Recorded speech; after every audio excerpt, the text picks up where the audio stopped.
조갑제TV 시청자 여러분 안녕하십니까? 저는 조갑제닷컴의 조사별입니다. 2024년 12월 18일 오후 4시입니다. 윤석열 탄핵 가결 이후에 의료계는 좀 답답함에 갇혀 있는 것 같습니다.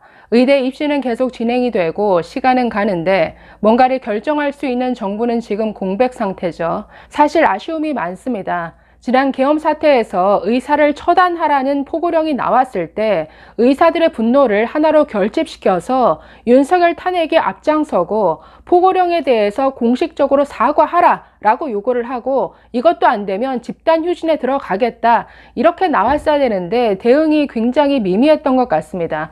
목소리가 굉장히 산발적으로 흩어져서 나오는 바람에 뭔가 결집된 의료계의 대응이 보이지 않았는데 자 그래서 주위에서도 아니 처단하라라는 내용까지 나왔는데 의사들의 반응이 너무 조용한 것 아니냐라는 이야기가 많았습니다. 자, 그래서 지금도 입시 중단만 바라보고 있는데 지난 13일 수시 합격자 발표가 다 이루어졌죠. 전체 모집 인원의 약 67%, 3,100여 명 규모의 합격자가 발표가 됐습니다. 그리고 12월 말부터 정시 모집에 들어가는데 자, 그럼에도 불구하고 입시 중단만 외친다. 자, 그런데 지금 언론의 시각은 이거는 현실적으로 불가능하다. 그러니까 돌아오는 답은 현실적으로 안 된다.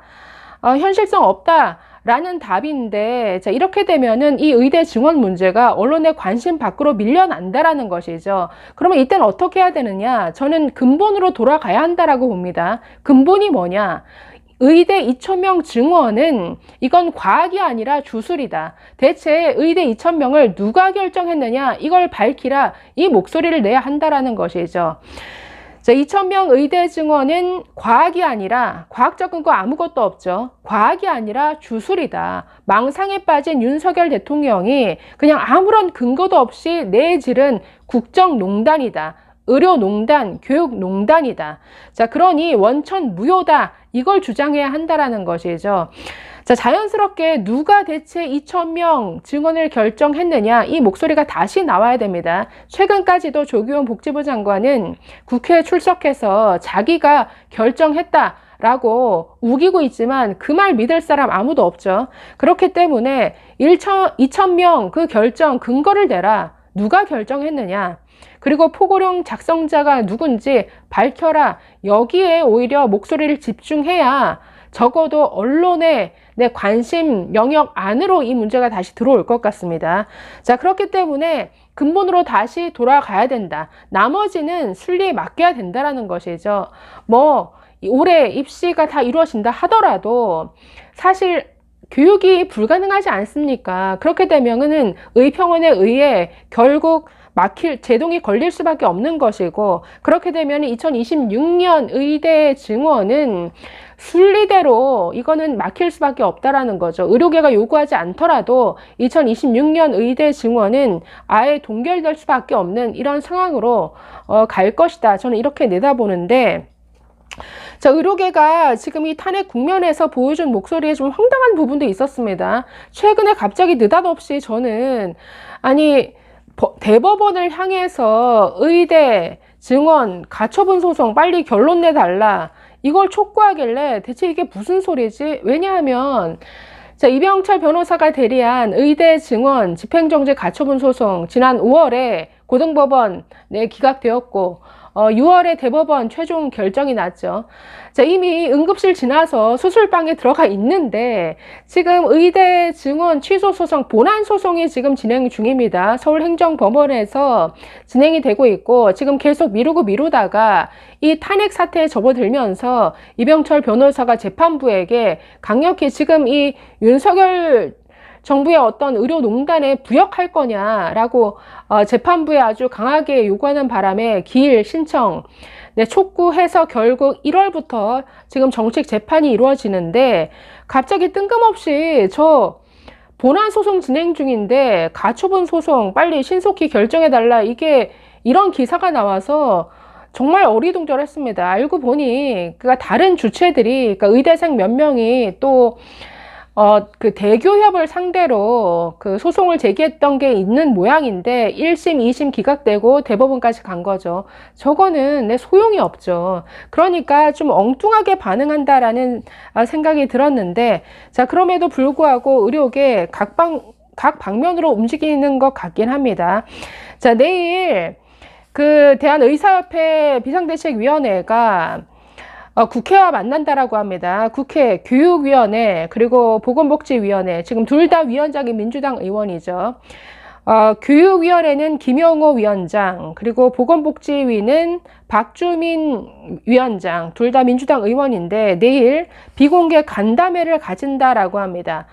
박형욱 의협 비대위원장과 박단 위원장이 참석한다라고 하는데 좀 효율적인 대화가 이루어졌으면 좋겠습니다. 오늘 박단 위원장의 그 중앙일보 인터뷰도 보긴 했는데 너무 전공의들의 7대 요구안, 이거 7대 요구안 중에 하나라도 받아들여지지 않으면 아무것도 나는 타협할 수 없어. All or nothing. 이렇게 되면 너무나 이거는 비타협적인 이런 요구가 되니까 좀 현실적으로 지금 어떤 것들을 요구해야 될 것인가, 여기에 좀 지혜를 모았으면 좋겠습니다. 자, 그래서 간담회 안건은 따로 정해지지 않았다라고 하는데 뭐 의대 증원을 포함해서 여러 의료계 이슈에 대해서 자유롭게 토론할 예정이다 라고 이렇게 밝혔습니다. 자, 이외에도 의대 교수들 탄핵 이후에 이런 성명을 냈습니다. 전국의과대학 교수 비상대책위원회 16일 성명에서 의대 증원이 이대로 진행돼 고착화된다면 의학교육과 의료 정상화의 길은 점점 멀어진다. 국회와 정부는 윤석열의 사이비 의료개혁을 중지시키고 의대 증원을 원점에서 재검토하여 현 사태를 수습하기를 바란다.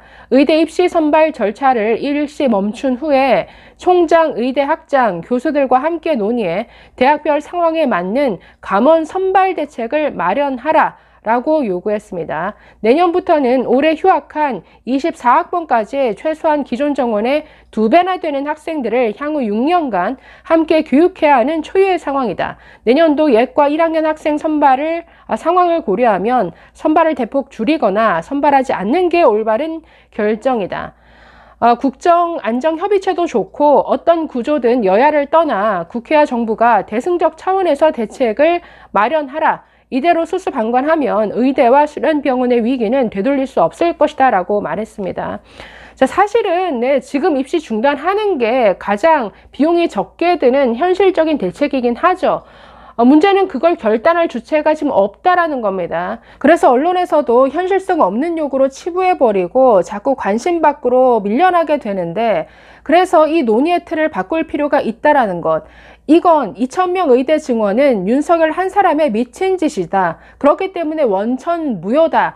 이 주장으로 되돌아가야 이 문제가 이 탄핵 사태에서도 다시금 중심 문제로 부상할 수 있지 않겠는가라고 생각을 해봅니다.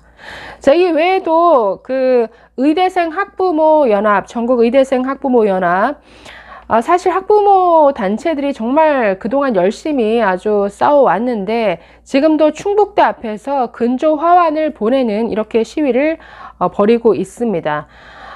의료 파탄, 내란 수계, 윤석열 책임져라. 윤석열의 부역자 총장은 퇴진하라. 자, 이런 문구가 적힌 근조 화환을 저렇게 충북대 앞에 보내고 있는데, 자, 곧 탄핵당할 대통령이 내놓은 터무니없는 정책으로 인한 피해가 최소화되도록 수습 대책을 마련해야 한다. 국회와 정부, 고창섭 총장은 의대 입시 선발 절차를 당장 멈춘 후에 긴급히 감원 선발 대책을 내놓아야 한다.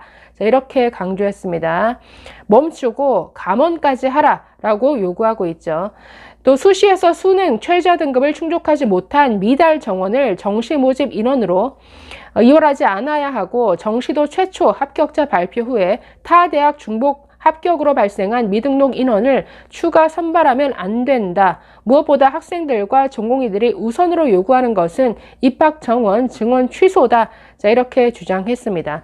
자, 그래서 각 주체들이 다방면으로 노력은 하고 있는데, 지금 글쎄요, 의협이 비대위 체제하다가 지금 한창 선거가 진행 중이다 보니까 뭔가 구심점이 있음에도 불구하고 좀 역할이 제대로 진행이 안 된다라는 점이 너무 아쉬웠습니다. 그래서 이번 정말 탄핵, 이 계엄 사태가 아주 절호의 찬스였던 것 같은데 이 상황을 잘 살리지 못한 부분이 너무나 아쉬웠습니다. 그래서 뭔가 좀 근본으로 돌아가서 다시금 이 이슈가 어떤 언론의 어떤 관심 안으로 들어와야 뭔가 돌파구를 마련할 수 있지 않겠는가라는 생각에서 말씀드려 보았습니다. 감사합니다.